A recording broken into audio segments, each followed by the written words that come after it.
আসসালামু আলাইকুম গাইস, আজকে আমি আপনাদের সাথে শেয়ার করব মটরশুঁটি দিয়ে রুই মাছ ভুনা। এখানে আমি নিয়ে নিয়েছি কিছু পরিমাণ রুই মাছ। আমি এটাকে সুন্দরভাবে ধুয়ে রেখেছিলাম। তো এখন আমি দিয়ে দিব স্বাদ মতো লবণ, তারপর দিয়ে দিব হাফ চা চামচ গুঁড়া মরিচ। এখন আমি দিয়ে দিব হাফ চা চামচ পরিমাণ হলুদের গুঁড়া, দিয়ে দিব ধনিয়া গুঁড়া, তারপর দিয়ে দিব জিরা গুঁড়া, তারপর দিয়ে দিব কিছু পরিমাণ আদা রসুন পেস্ট। আদা রসুন পেস্টটি দেওয়া হয়ে গেলে এখন আমি সবগুলো একসাথে ভালোভাবে মেখে নেব। এখন আমি চুলাতে একটি প্যান বসিয়ে দিব। প্যানটি গরম হয়ে গেলে আমি দিয়ে দিব রেগুলার রান্নার তেল। এই তো তেলটি গরম হয়ে গেছে। এখন আমি দিয়ে দিব সামান্য কিছু পরিমাণ লবণ। লবণ দিলে মাছটি খাওয়াতে লেগে যাবে না। এই তো তেলটি গরম হয়ে গেছে বন্ধুরা। এখন আমি দিয়ে দেবো এক এক করে সবগুলো মাছগুলো ভালোভাবে ভেজে নেব। এই তো আমার মাছটি এক সাইড হয়ে গেছে। এখন আমি উল্টিয়ে দেব।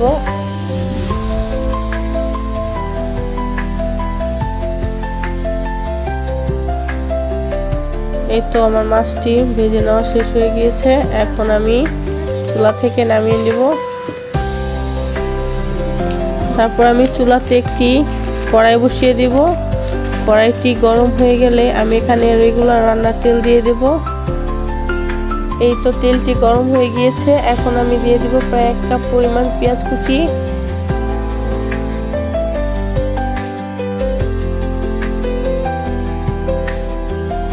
এখন পেঁয়াজটিকে আমি ভালোভাবে ভেজে নেব। এই তো আমার পেঁয়াজটি ভালোভাবে ভেজে নেওয়া শেষ। এখন আমি দিয়ে দেব এখানে প্রায় 1.5 টেবিল চামচ পরিমাণ আদা রসুন পেস্ট। আদা রসুন পেস্টটি দিয়ে একটু নেড়েচেড়ে এখন আমি দিয়ে দিব স্বাদ মতো লবণ।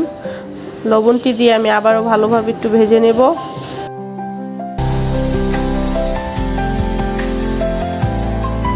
হালকা করে ভেজে নেওয়া শেষ। এখন আমি দিয়ে দিব সামান্য কিছু পরিমাণ পানি।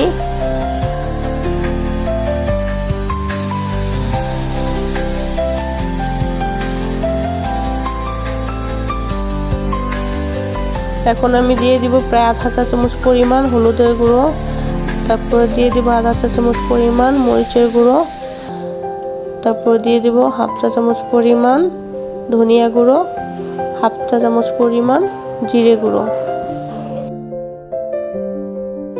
এখন আমি সব মশলাগুলো নেড়েচেড়ে একসাথে মিশিয়ে নেব।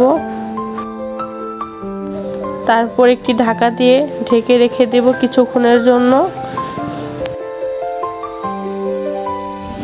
এই তো কিছুক্ষণ পর আবার ফিরে আসলাম। এখন আমি আবার মশলাটি সুন্দরভাবে নেড়েচেড়ে ভালোভাবে কষিয়ে নেব। এই তো কিছুক্ষণ কষিয়ে নেওয়া শেষ। এখন আমি দিয়ে দিব আগে থেকে কেটে রাখা কিছু পরিমাণ টমেটো। টমেটোটি দেওয়া হয়ে গেলে এখন আমি আবার একটু ভালোভাবে নেড়েচেড়ে দেব। তারপর আমি এখানে দিয়ে দিব আগে থেকে ধুয়ে রাখা কিছু পরিমাণ মটরশুঁটি। এগুলোকে দিয়ে আমি একসাথে আবারও নেড়েচেড়ে সব মিশিয়ে নেব।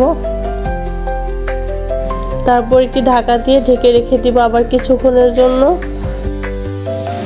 কিছুক্ষণ পর আবার ফিরে আসলাম। এখন আমি ঢাকাটি খুলে আবার সবগুলো একসাথে ভালোভাবে নেড়েচেড়ে দেব।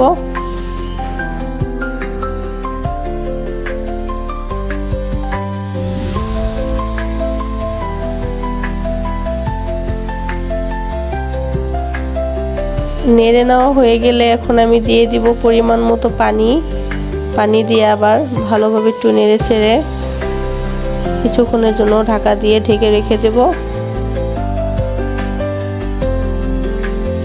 এই তো আমার তরকারিটি বলক চলে এসেছে। এখন আমি ঢাকা খুলে এটাকে নেড়েচেড়ে আগে থেকে ভেজে রাখা মাছগুলো দিয়ে দেব।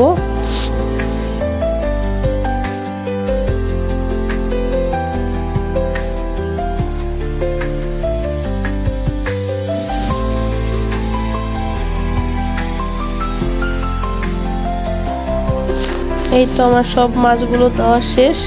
এখন আমি ভালো করে নেড়ে চেড়ে দেব।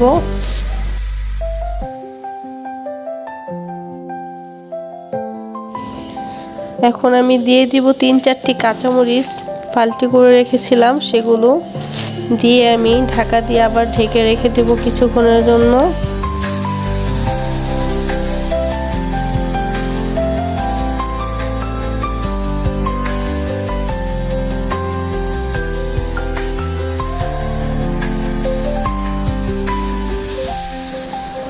এই তো আমার তরকারিটি প্রায় হয়ে গেছে। এখন আমি ঢাকাটি খুলে আবার সুন্দরভাবে নেড়ে চেড়ে দেব।